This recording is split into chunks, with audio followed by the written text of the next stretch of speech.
Hello everyone, good morning. আশা করছি তোমরা সবাই ভালো আছো।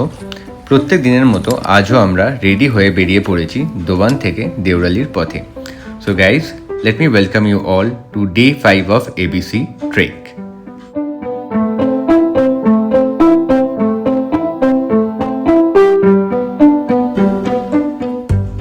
অনেকটা রাস্তা কভার করার পর আমরা পৌঁছালাম একটা স্পেশাল রিজার্ভ এরিয়া, যা অন্নপূর্ণা বেস ক্যাম্প ট্রেকিং রুটের আন্ডারে পড়ে।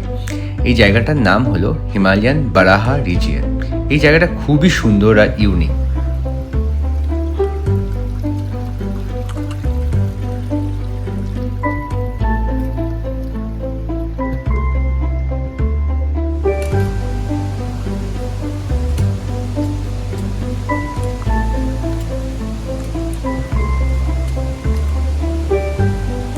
প্রায় কিছুক্ষণ হাঁটার পর আমরা ফাইনালি এসে পৌঁছালাম একটা সুন্দর ওয়াটারফলের কাছে, যেটার নাম হচ্ছে রেনবো ওয়াটারফল।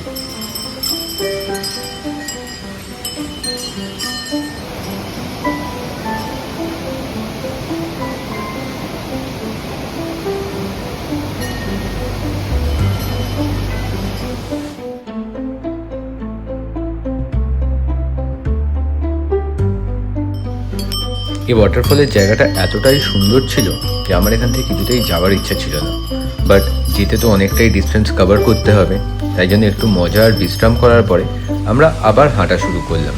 এই যে সেই সিঁড়ি চড়া আবার স্টার্ট হয়ে গেল আমাদের। এই যে প্রজ্ঞার দেখা ফাইনালি পেলাম আমি। আস্তে আস্তে হেঁটে হেঁটে উনি এগোচ্ছেন। এই ট্রেকটা আমি বলবো না যে একদমই ইজি, কারণ প্রত্যেক দিন আমাদের অনেক সিঁড়ি চড়তে হয়েছে, আপহিল ডাউনহিল ভালোই ছিল। বাট আমি জানি না কেন আমার সেরম কষ্ট হয়নি। হয়তো বলে না, পাহাড়ে এলে তুমি এক্সট্রা এনার্জি পেয়ে যাও, সেরমই কিছু ছিল। সুন্দর ভিউ দেখতে দেখতে কখন যে এই জায়গাগুলো কভার করে দিয়েছিলাম আমি নিজেও বুঝতে পারিনি।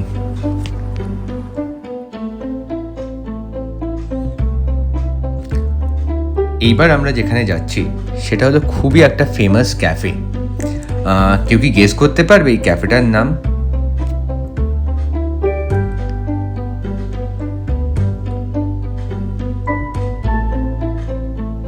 এই ক্যাফেটার নাম হলো দি ফেমাস হিমালয়ান ক্যাফে।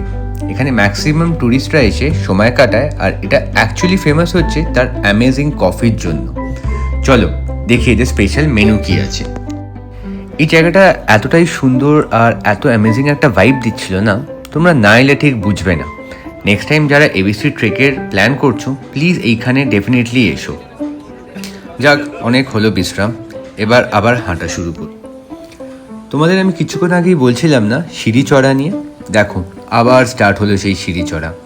এই পার্টের নাম দেওয়া হয়েছিল কি জানো? স্বর্গের সিঁড়ি। সিঁড়ি চড়তে চড়তে একজন প্রায় বলেই উঠলো, ভাই আর একটা সিঁড়ি হলে আমি ডেফিনেটলি লিফট নেব।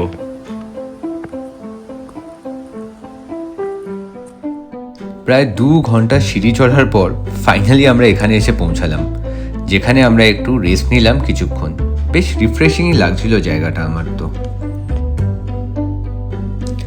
ওই যে দূরে নীল রঙের ছোট ছোট ঘরগুলো দেখছো, ওইটা হচ্ছে দেওরালি। এখনো আমাদের প্রায় 1.5 ঘন্টার মতন যেতে হবে। চলো এনার্জি রেডি রাখি, অ্যাডভেঞ্চার এখনো বাকি। এতক্ষণ ছিল সিঁড়ি, এখন স্টার্ট হলো আবার বোল্ডারে ভরা পথ। পুরো সিনটা একটা অ্যাডভেঞ্চার মুভির মতন।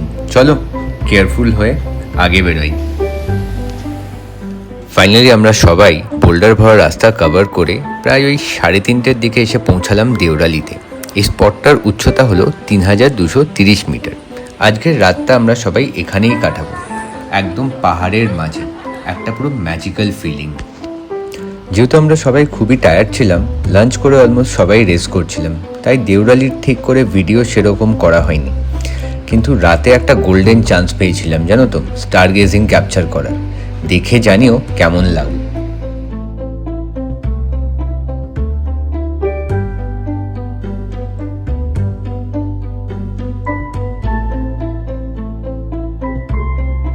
সো আজকের ব্লগটা আমি এখানেই শেষ করলাম।